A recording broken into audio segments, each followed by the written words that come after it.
welcome back to another episode of the Actively Passive Investing Show. I'm your host, Travis Watts, and in today's episode, what we're talking about is how to analyze a cap rate, or also known as a capitalization rate. And this is a touchy topic among investors. You've got a lot of opinions out there. You've got people saying, cap rates are extremely important. Others saying we don't care at all about the cap rate. And so I want to dissect this. I want to give you the simplest definition, the formula, and how you figure out what these are. And I want to discuss why it may be very important and why it may not be important depending on the situation. I was on a webinar recently just as an LP investor. I was listening to these general partners talk about their upcoming offering, which was going to be a fund. And as it segued into the Q&A, an investor asked about cap rates and what they were targeting or what cap rates they were buying at. And the general partner kind of struck back to completely blow off that question and just say, hey, it doesn't really matter what cap rates are and what we're buying at. What matters is the stabilized cap rate once we're complete and through our business plan. And I thought, well, that's a really interesting way to address it without giving more context to where he was coming from. I was on another Q&A call with a different group, and this general partner just confronted everybody listening by saying, we will not buy any properties that are under a 4 cap. So keep in mind as we go through this episode and I explain all of this that it is subjective, it is opinionated. My goal is to give you valuable content so that you can decide if cap rate's important to you in your business and your business plan or in the deal that you're looking to invest in. So quick history lesson, cap rates have been on the decline for many years. If you back up about 10 years ago, they've just been trickling down and what we call compressing, as we've also seen with interest rates during the same time frame. So multifamily that used to trade around a 9 cap capitalization rate is now trading, let's say, around a 5 cap, just for example purposes only. That's how much compression we've seen in the space. And I want to give you just the simplest definition of what a cap rate is, because a lot of people get confused and hung up and they get caught up in the analysis by paralysis. Look, all it is the net operating income on a property divided by the price of the property. That's all it is. So I'll give you an example. You have a multifamily property. The net operating income is $1 million. So you divide that by the price. Let's say it's sold for $20 million. 1 million divided by 20 million equals a 5 cap property. And cap rate is simply just a barometer of how the market is doing or how a particular deal is valued individually. Generally speaking, when you have a higher cap rate, you have more risk. Let me explain. So you take a metropolitan area like Dallas, Texas, to use them as an example, and cap rates today might be trading around 4%, let's say. So when your cap rate is lower, the price or the valuation of the property is higher. So when you buy multifamily apartments in Dallas, for example, you have a lot of people there, you have a lot of jobs there. So the probability of you being able to collect rents 4 or 5 years down the road is quite high. Unlike buying in a market like Cleveland, Ohio, for example. Well, in Cleveland, there's a lot less job growth, and in fact, a lot of people are moving out of Cleveland, Ohio. So you're going to have higher cap rates to adjust for that risk.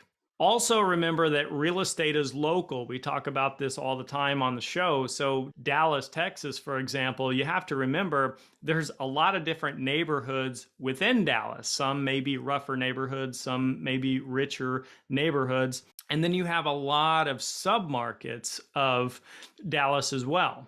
So a cap rate could be higher in a rougher neighborhood within Dallas and could be much lower as you get to the core of Dallas or the downtown corridor where there's lots of jobs, people, and activity happening. So if we say that Dallas, Texas has a 4 cap, it could range from as much as a 6 cap, maybe down to a 2 cap, depending on what type of property and where exactly it's located within Dallas, and using 4 is just kind of a generalization for that market. But here's the big question I want to circle back to, and what I shared with you in the beginning of those 2 general partners that had differing opinions on cap rate. The question is, does cap rate even matter? And I want to give you 2 deal types where cap rate could potentially have a different meaning.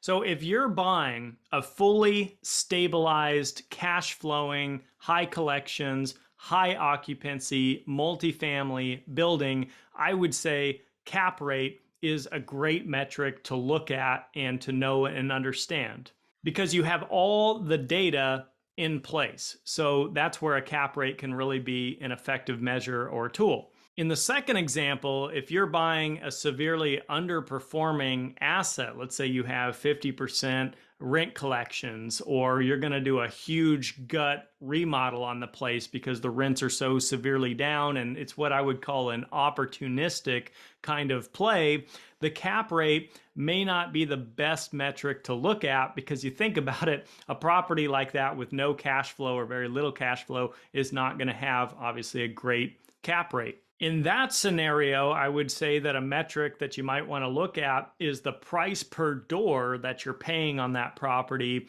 and then what the replacement cost per unit would be. So to circle back to the story in the beginning, that is why the general partner, I assume, answered the question the way that he did in that webinar by saying it doesn't matter what cap rate we're buying at. What matters is the stabilized cap rate after we execute our business plan. They were doing a heavy value add kind of play. Whereas the other general partner that said we will not buy any properties below a 4 cap was probably buying stabilized cash flowing multifamily. They knew the market very well, and they knew, let's say, for example, they could buy at 5 caps, and so they weren't going to go below a 4 at this time in the market cycle. In one small caveat, just to put on the side, I know we're talking about opportunistic and value add and stabilized properties, but if you're buying really small multifamily, if we're talking about a duplex, a triplex, a quad, then cap rate often is not used, or it's not that relevant with such small properties. We're talking larger multifamily where this really factors in.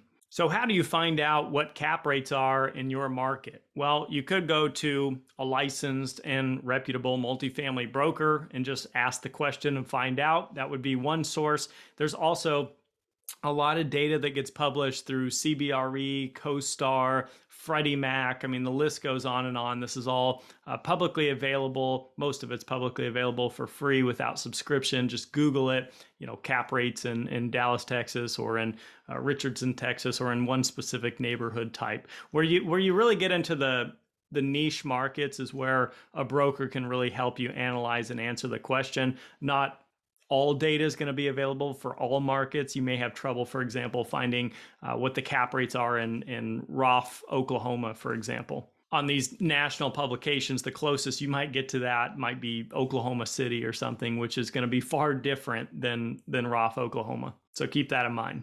So let's talk about the strategy here. So in a perfect world, what the ideal strategy would be is to buy something at a slightly higher cap rate currently than what the market is trading at. That means that you're getting a bit of a discount on the purchase price. And then you go through your business plan and you sell at a slightly lower cap rate than what the market's trading at, which means you got a slightly higher price for your property. But as an investor and as a buyer of multifamily, hopefully you want to remain conservative. That's my point of view on it. And so what you want to do is, say we're buying at a 5 cap today, you want to look at underwriting that suggests a higher cap rate in the future. Obviously, you don't want that to happen. That means a lower purchase price and perhaps a softening market. But as you analyze and run numbers, you do want to remain conservative and not overly aggressive, because who knows what the world holds 5 years from now. So the bottom line is, don't invest in a deal just solely based on a cap rate. Look at the business model, see if this is even applicable in your situation. There's other factors to determine. You don't just want to go chase the highest cap rates in America, because you're going to end up probably buying in some of the worst places and perhaps taking on more risk than you wish to take on. So know your risk tolerance, do your due diligence, and I hope that this episode gives you a better understanding of what a cap rate is and how to analyze it a little better. Thank you guys so much for tuning in to today's episode, another shorter episode of the Actively Passive Show. I'm your host, Travis Watts. Like, subscribe, comment, reach out anytime. I'm happy to be a resource for any of you. Travis at ashcroftcapital.com,